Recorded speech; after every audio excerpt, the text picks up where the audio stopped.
aunt dragged me from my mom's hospital bedside, refused her treatment, and stole my inheritance. I humiliated her publicly and sent her to prison. Now she's contacting me, saying she misses her baby. My aunt forced me to leave home when I was 16. My mom was in a coma at the time. She was coming home to celebrate me getting all A's on my report card when a car swerved her off the road and into a ditch. I was still at her hospital bedside, begging her to wake up, when my aunt and uncle showed up, grabbing me by my arm and forcefully dragging me out. They got emergency guardianship of me immediately. What's worse is my Aunt Patricia hadn't spoken to my mom in 5 years. She kept saying things like, "This is a blessing in disguise," and "You'll have opportunities Sarah never could have given you."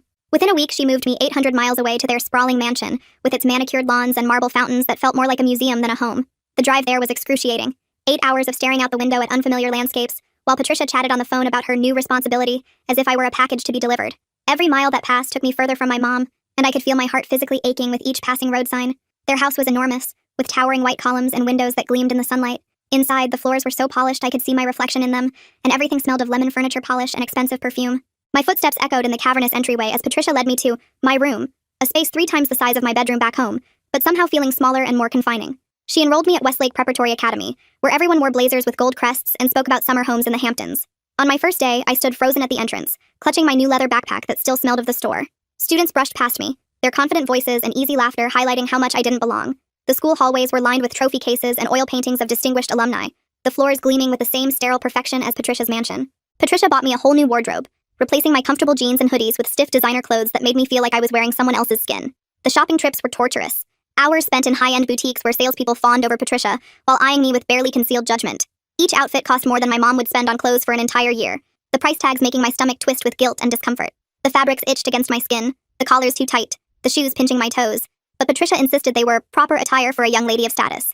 She paraded me around at her social gatherings, her hand gripping my shoulder too tightly as she told everyone how she rescued her poor niece from poverty.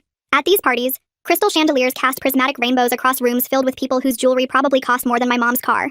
The air was thick with expensive cologne and the cloying scent of flower arrangements that were replaced daily. Women with perfect hair and frozen smiles would pat my cheek and tell me how fortunate I was, their eyes never quite meeting mine as they quickly moved on to more interesting conversations. I went along with it at first because I was 16 and terrified, my world having collapsed overnight. Every morning I woke up disoriented, expecting to see my mom's face, only to remember with a crushing weight that she was lying unconscious in a hospital bed hundreds of miles away. The ceiling in my new room had ornate moldings that I would trace with my eyes in the early hours, trying to distract myself from the hollow feeling in my chest. I let her brag to her friends about how she saved me, about how without her I'd be homeless.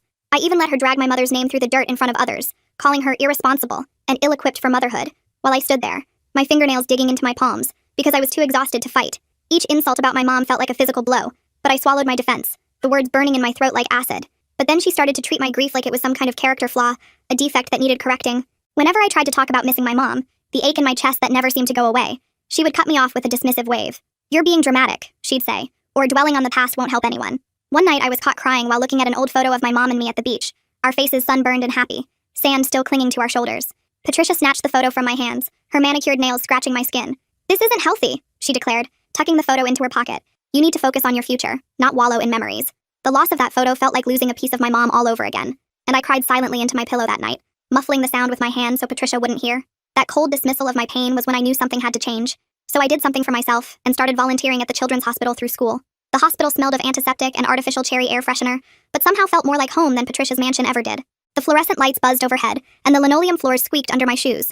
But there was a warmth here that Patricia's marble halls lacked. Working with kids whose parents were sick reminded me of who I actually was and helped me bond with something real. These children with their brave smiles and scared eyes needed someone who understood, and I finally felt useful instead of like some trophy Patricia showed off at her country club luncheons. I would read stories to them, the colorful picture books a stark contrast to the sterile hospital environment. Sometimes I'd bring art supplies smuggled in my backpack, and we'd create messy masterpieces that would never be allowed on Patricia's immaculate refrigerator. There was one little girl, Maya, with leukemia, who loved when I braided her stuffed animal's yarn hair. Her tiny fingers would follow mine, learning the pattern, her face lighting up with accomplishment when she managed to complete a braid herself. The nurses would smile when they saw me coming, sometimes slipping me extra pudding cups for the kids, or whispering updates about their conditions so I could tailor my activities to their energy levels that day. That's when everything exploded. Patricia found out about my volunteering when she overheard me talking to a classmate about a little boy named Ethan who was fighting leukemia. I was describing how we'd made paper airplanes and sailed them down the hospital corridor, his weak throes still accompanied by peals of delighted laughter. The memory made me smile for the first time in weeks. She went absolutely insane, her face contorting with rage as she screamed at me about how it was morbid and unhealthy, and how I needed to let go of my stupid clinging to my mom. Her voice echoed through the vaulted ceilings of their home as she followed me up the grand staircase, her heels clicking like angry insects on the marble. The sound bounced off the walls, amplifying her fury until it seemed to fill every corner of the house. "You're embarrassing me!" she shrieked, her perfectly coiffed hair coming loose as she gesticulated wildly. People will think there's something wrong with you. Is that what you want? To make me look like I can't handle you properly? Spittle flew from her lips as she ranted, her face flushed with anger, veins standing out on her neck. But I refused to quit, so she threatened to pull me out of school entirely just so I couldn't volunteer. She kept yelling about everything I owed them for their generosity and how everything I have is because of them, her perfect makeup cracking as her true nature showed through. Her carefully constructed facade slipped, revealing the ugliness beneath the designer clothes and society smile. I realized then that she didn't see me as a person with feelings and needs. I was a possession she could control and make her own, a living doll to dress up and show off. The realization settled in my stomach like a stone, heavy and immovable. That night, I lay awake listening to the too quiet house, the absence of my mom's soft breathing in the next room like a physical presence. That's when I started digging through their house while they were at their endless social events. I waited until I heard the purr of their luxury car pulling out of the circular driveway, the crunch of tires on gravel fading into the distance. The house creaked and settled around me as I moved from room to room, opening drawers and checking behind paintings with trembling hands. I found a folder hidden in my uncle's office, tucked behind a false panel in his desk drawer, with legal documents that made me sick to my stomach. The office smelled of leather and expensive cigars, the heavy curtains blocking out most of the natural light. I had to use the flashlight on my phone to read the papers, the beam illuminating words that made my blood run cold. My mom had a substantial life insurance policy that Patricia was controlling as my guardian, nearly $750,000 that should have been securing my future and my mom's care. The policy details were printed on thick paper with official-looking seals, the numbers jumping out at me like accusations. I could almost feel the weight of all that money that wasn't being used to help my mom. But worse than that were the hospital bills, each one stamped with treatment declined in harsh red letters. The stamp was slightly crooked on some pages, as if applied hastily, the red ink a violent contrast to the sterile black and white text listing treatments that could have helped my mom. Patricia had been refusing expensive treatments for my mom's recovery, specialized neurological therapies and rehabilitation programs, claiming they were unnecessary expenses on forms she signed with a flourish. Treatments that could have helped her wake up. My hands shook so badly I nearly dropped the papers, my vision blurring with tears of rage and disbelief. I carefully photographed each document, the flash of my phone camera seeming unnaturally loud in the silent office. Every few seconds I would freeze, listening for the sound of returning footsteps or a car in the driveway, my heart pounding so loudly I was sure someone would hear it. She was literally letting my mother suffer in a coma to save money while buying me designer clothes and bragging about what a hero she was. The hypocrisy was so staggering I felt physically ill, barely making it to the bathroom before emptying my stomach. The cold tile floor pressed against my knees as I knelt there, trying to process the betrayal. I used money I'd saved from tutoring younger students at school, which I'd started doing alongside my volunteer work, to secretly contact a lawyer. The tutoring sessions took place in the school library, surrounded by the comforting smell of old books and furniture polish. I would help 7th graders with algebra or science, their gratitude when they finally understood a concept providing a small bright spot in my otherwise grim existence. I saved every dollar they paid me, hiding the cash in a hollowed-out copy of Pride and Prejudice that Patricia would never think to open. Mr. Donovan met me at a coffee shop far from Patricia's social circle, his kind eyes crinkling with concern as I showed him copies of what I'd found. The coffee shop was noisy enough that our conversation wouldn't be overheard, the hiss of the espresso machine and clatter of dishes providing cover for our hushed discussion. My hands wrapped around a mug of hot chocolate I couldn't drink, my stomach too knotted with anxiety. I learned I could petition for emancipation, and that Patricia was legally required to continue my mom's treatment as long as funds were available. Mr. Donovan explained everything in a gentle voice, occasionally pausing to make sure I understood the legal terms. He took notes in a small leather-bound notebook, his handwriting neat and precise, occasionally nodding encouragingly when I provided details. I started documenting everything, keeping a detailed journal of Patricia's comments and actions, taking photos of the legal documents with shaking hands. My journal became my lifeline, hidden beneath my mattress during the day, and filled with entries late at night when the house was quiet. The pages quickly filled with dates, times, and exact quotes. The ink sometimes smudged from my tears, or from writing too quickly when I heard footsteps in the hallway. Then came Patricia's big charity gala, the culmination of months of planning. For weeks, the house had been in chaos with party planners, florists, and caterers coming and going. Patricia spent hours on the phone discussing menu options and floral arrangements, completely oblivious to the evidence I was gathering against her. The local women's club was honoring her for taking in her orphaned niece with their Humanitarian of the Year award, and she was practically glowing with pride as she tried on different designer gowns in front of her full-length mirror. The night of the gala, the mansion was transformed. Fairy lights twinkled in the garden, and the marble entryway gleamed under the light of additional chandeliers brought in just for the occasion. The air was heavy with the scent of lilies and roses, arranged in towering displays that cost more than a month's rent at our old apartment. Waiters in crisp uniforms circulated with trays of champagne and delicate hors d'oeuvres that looked too perfect to eat. 100 of the city's most influential people were there, sipping champagne and nibbling on canapes while celebrating what an amazing person she was. Women in designer gowns air-kissed Patricia's cheeks, their diamonds catching the light as they moved. Men in expensive suits clapped my uncle on the back, congratulating him on his wife's humanitarian spirit. The hypocrisy was suffocating. During the speech portion, after the club president gushed about Patricia's selfless act of love, I walked up to the microphone. The stage was small but elevated, putting me slightly above the crowd. The spotlight felt hot on my face, and the microphone picked up the sound of my nervous breathing. Patricia looked confused but proud, her lips curved in a smile that didn't reach her eyes, probably thinking I was going to give some touching testimonial about her kindness. And I was. I'd like to thank my Aunt Patricia for everything she's done for me, I started, my voice surprisingly steady despite my racing heart. The crowd smiled approvingly, a sea of expectant faces waiting for the heartwarming story they'd come to hear. Thank you for moving me 800 miles away from my mother who's still fighting for her life in a coma. Thank you for refusing the medical treatments that could help her recover. Thank you for stealing my inheritance while telling everyone how generous you are. Patricia's smile started faltering, her face freezing in a grotesque mask as whispers rippled through the crowd. The soft murmur grew louder, like waves building before a storm. I could see people leaning toward each other, hands covering mouths as they whispered questions and exclamations of shock. "Thank you for forbidding me from calling the hospital because my grief over my dying mother was too dramatic for you," I continued, my voice getting stronger with each word. The microphone amplified my accusations, ensuring that not a single person in the room could pretend they didn't hear. "Thank you for treating me like a trophy. Thank you for calling my mother irresponsible while she worked 2 jobs to support us, never missing a single one of my school events despite her exhaustion." I pulled out the legal documents and held them up, the papers trembling slightly in my grip. The spotlight caught the official letterhead and the harsh red, "Treatment declined" stamps, making them visible to everyone in the front rows. "These hospital bills show exactly which treatments you refused and how much money you've stolen from my mother's insurance policy while she fights for her life. The neurologist said these treatments could have helped her, but you decided designer handbags were more important." The silence in that room was deafening, like all the air had been sucked out at once. You could have heard a pin drop on the polished marble floor. Patricia's face went from horror to panic to devastation to rage and everything else in between, her carefully applied makeup unable to hide the ugly truth emerging. 100 of her biggest social connections were staring at her in complete disgust. Some people had their hands over their mouths in shock. Others were already gathering their things to leave. Patricia tried to stammer out some explanation, her voice high and brittle, but people were already walking out, avoiding eye contact with her as if her disgrace might be contagious. "It's not what it looks like," she squeaked, her voice cracking with desperation. "She doesn't understand the medical situation." But her protest fell on deaf ears as the crowd continued to thin, the sound of car engines starting outside growing louder as guests fled the scene of her social execution. The best part was watching her try to explain herself as criminal investigators started looking into fraud charges in the following days. Her perfect reputation was destroyed in a single night, her phone suddenly silent where it had once buzzed constantly with invitations. Former friends crossed the street to avoid her, and the Women's Club publicly rescinded her award with a scathing statement about upholding the highest ethical standards. But the story doesn't end here, because last week I was visiting my mom, holding her limp hand and telling her about my day as I always did, when a nurse mentioned something that made my blood run cold. The hospital room was quiet except for the steady beeping of monitors and the soft whoosh of the ventilator helping my mom breathe. Sunlight streamed through the thin curtains, casting patterns on the linoleum floor as I sat in the uncomfortable plastic chair that had become as familiar to me as my own bed. She said, "It's so weird that your aunt was here the night of the accident. She arrived about 20 minutes before the ambulance even got the call." The nurse's casual comment landed like a bomb in the peaceful room, the implications immediately clear despite her matter-of-fact tone.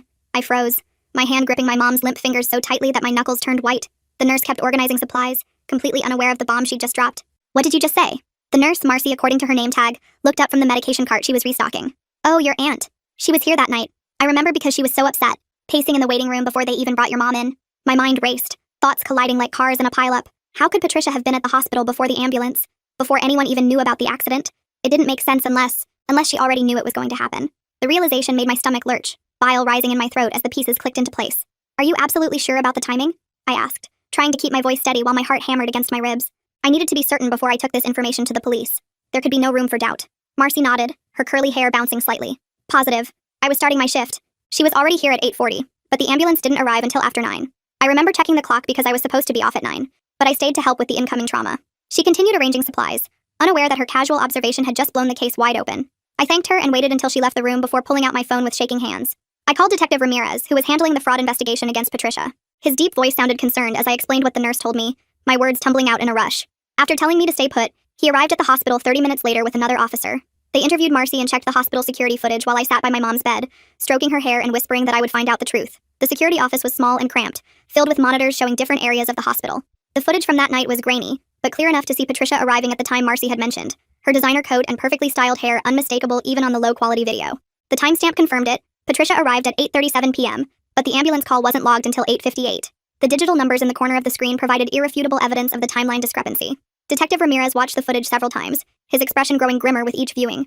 "This changes everything," Detective Ramirez told me in the hallway outside my mom's room, his normally stoic face showing genuine concern. His voice was low, mindful of passing hospital staff and visitors. "We need to look into the accident itself now. This is no longer just about financial fraud." Over the next week, the investigation expanded dramatically. I stayed with my former school counselor, Mrs. Chen, who offered me a place after the gala incident. Her modest apartment with its smell of jasmine tea and walls lined with books felt more like home than Patricia's mansion ever had. The living room was small but cozy, with soft throw blankets and cushions that invited you to sink into them. Mrs. Chen made real home-cooked meals that we ate at an actual dining table, talking about our days like normal people instead of performing for an audience of social climbers. The police reviewed traffic cameras near the accident site and interviewed witnesses again, piecing together what really happened that night. Officers revisited the scene of the accident, taking new measurements and photographs in light of the suspicious timeline. The ditch where my mom's car had ended up was still scarred from the impact, broken glass glinting in the dirt even months later.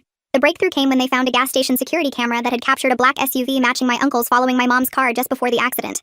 The footage wasn't clear enough to identify the driver, but it was enough for search warrants. The grainy video showed the SUV maintaining a consistent distance behind my mom's sedan, like a predator stalking its prey. When they searched my aunt and uncle's garage, they found damage to their SUV that had been hastily repaired, with fresh paint that didn't quite match the original color. Paint samples matched my mom's car, tiny flecks of evidence that told a horrifying story. The detectives photographed every inch of the vehicle, focusing on the front bumper where the new paint was slightly different in texture and sheen from the original. But the most damning evidence came from their phones. Detective Ramirez called me to the station to explain what they'd found, his office smelling of coffee and paper as he slid a document across the desk. The police station was busy, phones ringing and officers moving through the hallways with purpose. But his office provided a quiet space for this difficult conversation. "We recovered deleted text messages between your aunt and uncle from that night," he said, his expression grim. "The messages made me sick, each word like a punch to the stomach." 8:15 p.m. Patricia. "Is it done?" 8:17 p.m. Uncle. "Yes. Heading to hospital now as planned." 8:18 p.m. Patricia. "Perfect. I'll meet you there. Make sure no one sees you." There were more messages spanning months before the accident, discussing their plan in coded language that became clear in context. Patricia had been tracking my mom's schedule, knowing she'd be coming home that night to celebrate my grades. The messages revealed a calculated plot that had been in the works for weeks, with references to route planning and timing that left no doubt about their intentions. "But why?" I asked, my voice breaking as tears blurred my vision. Why would they do this to her? The question had been haunting me since I first suspected their involvement. What could possibly drive someone to such a horrific act against their own family? The detective sighed, rubbing his forehead. "We found journals in your aunt's private study. She's been obsessed with having a daughter for years. Apparently she can't have children of her own." He pushed a photocopy of a journal page toward me, Patricia's flowing handwriting filling the page with disturbing fantasies about saving me from my mother and creating the perfect mother-daughter relationship. It hit me then, like a wave of ice water, all those comments about me being her daughter now, and the blessing in disguise. Patricia hadn't just wanted to control my mom's money. She wanted me. She wanted a daughter to complete her perfect image, and my mom was in the way. The realization made me physically ill, and Detective Ramirez quickly pushed a trash can toward me as I gagged. Both Patricia and my uncle were arrested that day, led away in handcuffs as news cameras flashed. The charges expanded from fraud to attempted murder, their perfect reputation completely shattered as the story hit local news.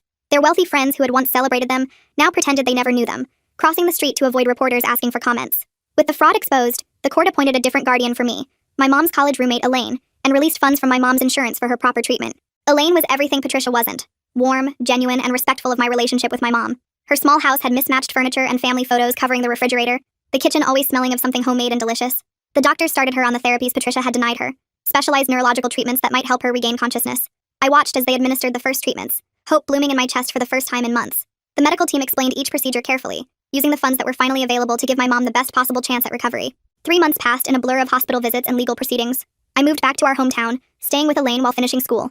I visited my mom every day, talking to her, reading to her, playing her favorite Beatles songs on my phone. The doctors said her brain activity was increasing, but they couldn't promise she'd wake up. Then one afternoon, as I sat doing homework by her bed, the steady rhythm of her breathing a comforting background noise, I felt her fingers twitch in mine.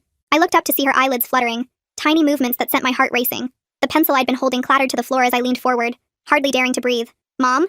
I whispered, hardly daring to hope after so many months of silence. Her eyes opened slowly, unfocused at first, then gradually finding my face. Recognition dawned in them, a spark of awareness that had been missing for so long. "Hi, sweetheart," she whispered, her voice raspy from disuse. I burst into tears, clutching her hand as nurses rushed in, alerted by the change in her vital signs. The room suddenly filled with medical staff, their excited voices and hurried movements a blur around us, as I focused solely on my mom's face, her eyes finally open and aware. The doctors ran tests, checked her responses, and explained she'd need extensive rehabilitation. But the worst was over. She was back. Each day brought new progress. First words, then sentences, then being able to sit up with assistants. Physical therapists worked with her daily, helping her regain strength in muscles weakened by months of inactivity. As Patricia and my uncle awaited trial in jail, denied bail due to flight risk, my mom grew stronger each day. We talked about everything that happened, and she held me as I cried about the months I spent under Patricia's control. Sometimes she would cry too, devastated by what her sister had done and the time we had lost. "I'm so proud of you," she told me, her voice getting stronger with each passing day. "You saved both of us." Her hand would stroke my hair as she said this, the familiar gesture more precious now that I had almost lost it forever. The trial date was set for spring, and the prosecutor assured us the case was solid. Patricia and my uncle would face justice for what they did, their perfect facade permanently shattered. But more importantly, my mom was coming home. We were starting over, together, in our small apartment with its mismatched furniture and walls covered in photos of the two of us. It wasn't a mansion with marble floors and crystal chandeliers, but it was filled with something Patricia's house never had, something her money couldn't buy, no matter how hard she tried, something real and true and ours. Love.